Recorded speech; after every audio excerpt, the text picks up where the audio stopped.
We are in, this is the third in the series. Coming from Philippians 3 and 14, you'll find these words what Paul says, I press toward the mark. Some of y'all are saying, some of y'all have heard this. Paul says, I press toward the mark for the prize of the high calling of God in Christ Jesus. That's King James Version. In the English Standard Version, you'll find it spoken like this. I press toward the goal for the prize of the upward call of God in Christ Jesus. Construction zone. Turn it into neighbor, God ain't through with me yet. And the other neighbor say, I know he ain't. I know he ain't. One of my favorite movies of all time is Forrest Gump. For those of you who are familiar with this Oscar award-winning movie, you know that it is a story of a developmentally slow child in Benlow, Alabama, whose life intersects with some of the most iconic moments in American history. Forrest Gump was a student athlete at Bear Bryant's University of Alabama Crimson Tide. Forrest Gump was there when Governor Wallace refused to admit African American students to the school. Forrest Gump was in Vietnam. Forrest Gump met Lyndon Baines Johnson. Forrest Gump was in the Peace March in Washington, and it was Forrest Gump who was at the Watergate Hotel. His fictional life intersected with some of the most historical events in American history. But church, there is a part in the movie when his childhood sweetheart, Jenny, I wish I had some movie watchers here. She left him early one morning while he was sleeping, and when he got up and found her gone, he decided to start running. Forrest ran from Alabama to the Santa Monica Pier in California. He then ran to the Lighthouse Pier in Maine. He then ran back to California, and as he was running, the news cameras started following him, and reporters asked him, why are you running? I don't want to saw this movie. Are you running, Forrest, for world peace? He never really answered them, and the truth is, in his mind, Forrest didn't know why he was running. He was running just for the sake. I'm trying to talk to somebody here. It's going to come clear. I think a bell just went off. He was running just for the sake of running. But then one evening, while running with a group of runners in the Arizona desert, Forrest Gump decides to stop running and return home to Benlow, Alabama. I come this morning to talk to those of us who are running for the Lord, and to those of us who are in the building who haven't done anything for the Lord. I'm here this morning to encourage you to either keep on running, or if you're not running, to start running. The reason why God left you here and left you alive in 2013 is not to take up space on a pew. No, he left you alive because there are things that he wants you to accomplish, that he wants to accomplish through you. And the way for you to accomplish those things is to get up and start running for him. But no, don't run for the sake of running, but run because you have an assignment on your life. In our text this morning, the Apostle Paul is writing to the church of Philippi. We have already established some weeks ago when he told us that he's not running a short sprint, but he's running a marathon. And now he goes into detailed explanation of his running to help those of us who are in this Christian race, as well as find some justification in our lives for running. Paul says this. He says, I press. Touch your neighbor and say, press. I press toward the mark. These 5 words, Paul makes a declarative statement in regards to his running. He could have easily rephrased this statement by saying, I run straight toward the goal. In other words, Paul says, I'm not seeking any shortcuts. I'm not looking for a loophole. I'm not even asking to be placed ahead of anybody who's in the race with me. He says, I'm running, Paul says, I'm running to do my best. Oh, help me, Holy Ghost. That's a declarative statement that could be echoed throughout this room. I'm going to run. Not only am I going to run for the Lord, I'm going to run in spite of my obstacles that are before me, the seen ones, the unseen ones, the spiritual ones, the demonic ones, the accidental ones, the incidental ones. I'm determined to run for the Lord. All right. Praise God.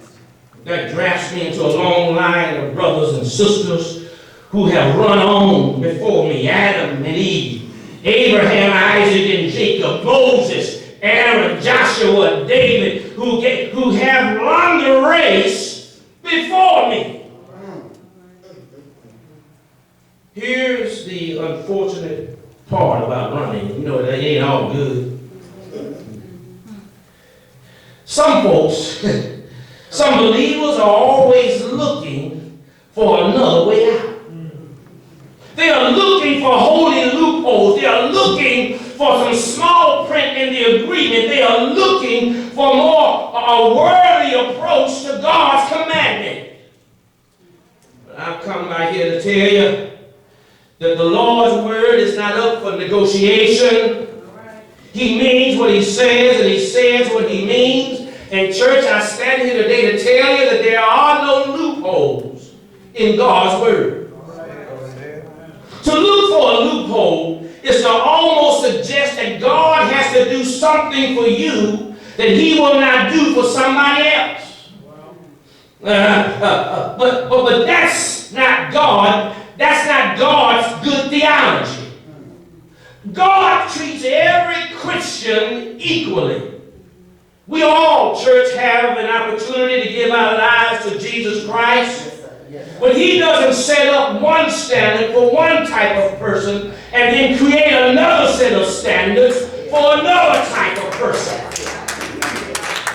John 3:16 says, for God so loved the world that he gave his only begotten Son, and whosoever believeth in him should not perish, but have everlasting life. It is predicated on whether, it's not predicated on whether you are black or white, rich or poor, tall or short. All you have to be is one of the whosoever. Come on, Pastor. Come on, say that again. Yes. What's your name? Whosoever.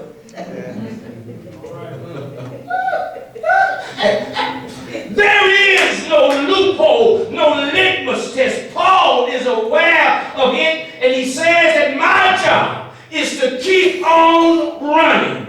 Even if others choose not to run, Paul says I have to run toward the mark. Here's what's interesting to me, church. Paul says that my gaze or my attention is on the finish line. Paul says, I can't worry about whether or not you are looking, or what you are looking at. Paul says, I have to keep my eyes on the finish line. Well, let me see if I can break. Can I break this down? Because y'all looking at me like, you don't know what I'm talking about. It's similar to an archer concentrating on the bullseye. It's similar to a basketball player keeping his eyes on the ball. It's similar to a musician who keeps his eyes on the sheet music before him. But in the Greek, there's a suggesting that not only do I have to keep my eye on the mark, what I'm aiming for, but the mark also controls my life. It's not just enough to see the mark, but he says the mark has got to do more than just be a goal. It has to control your life. It's one thing to have a mark to make it to heaven, but that idea also controls my life. Look here, church. I don't start thinking about how to act in heaven when I get there. I start living for God now and not just when I get to heaven. All right. Come on, Pastor. Like you said, so here. I start praising God now. I start living for God now and not when I get there. I start praising God now, not when I just get to heaven.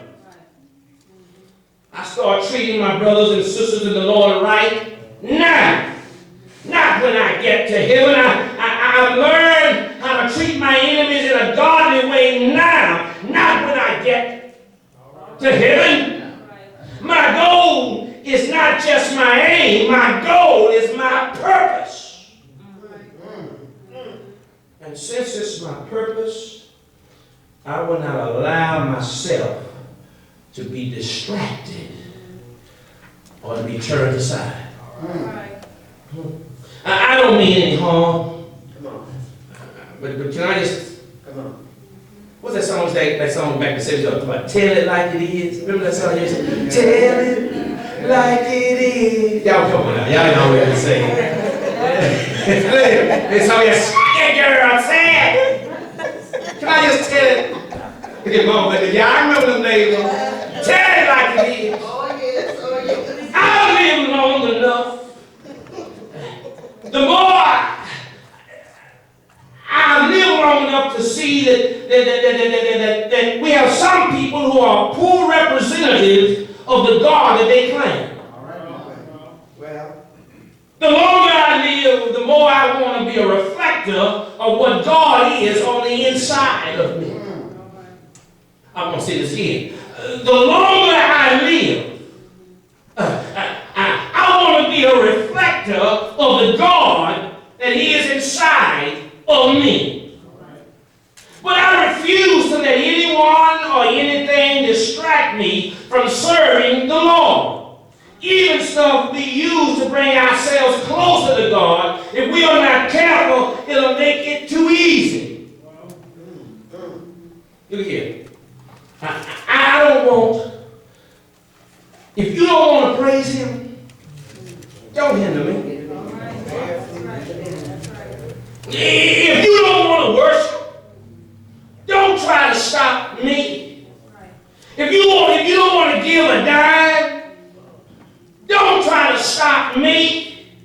If you don't want to be blessed by Him, don't try to get in my way to stop me from being blessed. all right. Not only that, if you read this text, there's a tension in the text that I want us to examine for a few minutes. Paul says that we are striving for the mark, for the prize, for the high calling of Jesus Christ. But we're doing it from a posture of present-day salvation. I just said something. In other words, there is a theological tension of what I have now versus what will be mine in the final outcome. Let me address it this way. What I have now in Christ is mine. The world didn't give it, and take it away. Nobody can take it from me, and I cannot walk away from it. He gave me my salvation, and it's all mine. It's not transferable. It has no expiration date. It's mine. He died on the cross. He was buried in a grave for me. And throughout eternity, I have been saved. That's what I have now. Somebody say it's mine now. However, I'm still pressing toward the future. This is the tug. It's mine now, but I'm pressing toward my future. But I'm not pressing forward to gain something that will negate or call into question what I have now. I'm pressing forward to gain something that will complete or add unto what I already have.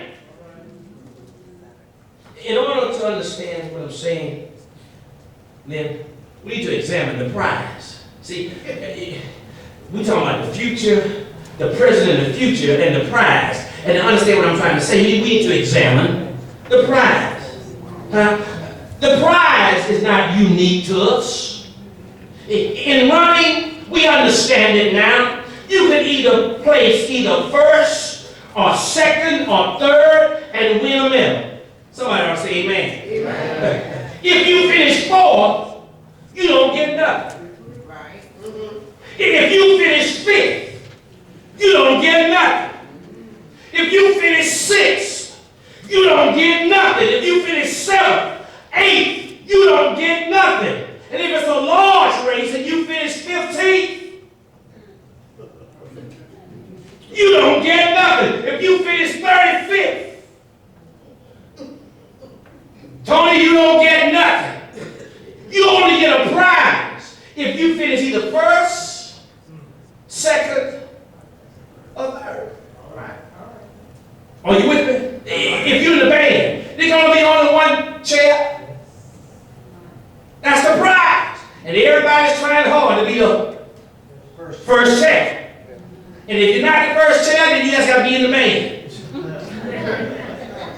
I wish I had somebody here. Normally, it's the top three in our time and in our era that receives a prize. Now, not so with the Lord. For in 2 Timothy 4:8, the Lord declares to everyone who finishes receives a prize. All of those who love his appearing, who finishes the race, the Bible says they shall receive. I just said something here. The prize, the ultimate prize, which is upward, is in heaven. And whether you finish 400, you will receive a prize. If you finish in the top three, or even in the 1% bottom, the Bible says you will receive. And all you got to do is finish the race. All right. Come on. See, here's the thing about the prize. It stays before us. No matter where you move to, it's before us. No matter what church you attend, it's before us. No matter whether you dance in church or sit there quietly, it's before us. Every day we are moving closer and closer to that eternal goal that we set before us. And the goal is that no matter when or where or how it happens, I'm going to see Jesus. See, I understand this. Sister Butler played for me some time ago when we got in Tulsa, this song called Beyond the Veil. And I never knew. I love the song, Sister Joy. But when I begin to listen to the lyrics, the songwriter is saying he's happy with what he got right now. But all he's living for is to get to the veil so he can see Jesus for himself. See, a lot of us are just complacent and content. I'm just in church. I'm just a Christian. But what the Bible says, if you're pressing toward the mark Jesus for yourself.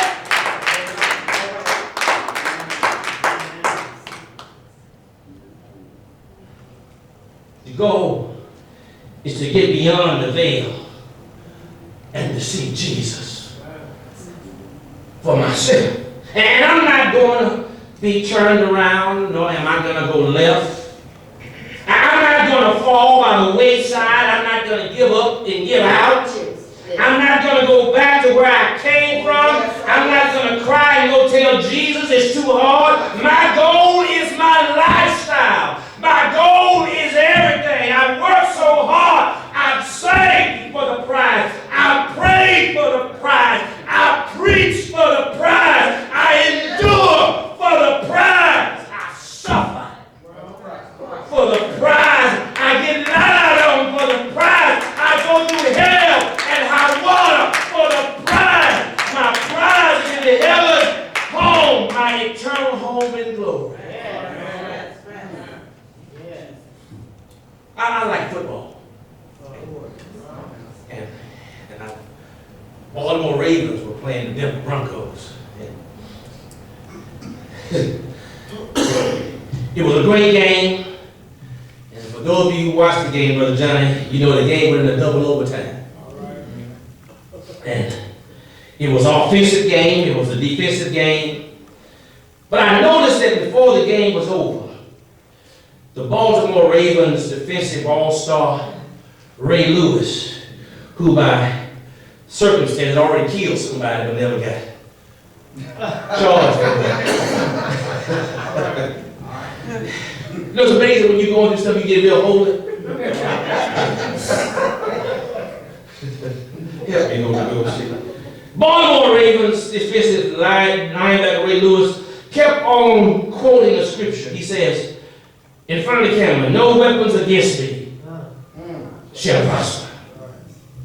Even when they were behind, he kept on saying, no weapons against me shall prosper. When the game went into overtime, he kept saying, no weapons against me shall prosper. At the coin toss, he said, no weapons formed against me shall prosper. And at the end of the game, he looked straight into the camera. I wish I had somebody here. And he said, no weapons against me shall prosper. That's what he said. I'll come by here to tell somebody who's running this race to keep on running until you give out. And keep the word of God strong in your heart. Grab you a scripture of victory. No weapons formed against me shall prosper. And remind yourself that the word of God is true. Remind yourself that there is power in the word of God. And as you run your race, put the word of God in your heart. When you stumble, keep reciting the word. When it gets tough, keep running with the prize on your lips, the word in your heart, and your eyes on the prize. But if you can't grab a verse, grab a story that will help you. My favorite story is Calvary. At Calvary, Jesus died there. At Calvary, he suffered there. At Calvary, he laid his head and locked on his shoulder. At Calvary, he died. But early one Sunday morning, he got up with power in his hand, a praise on my lips, joy in my heart.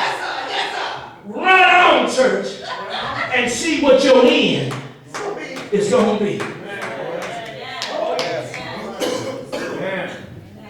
Please be patient with me. God is not through with me yet. Doors of the church.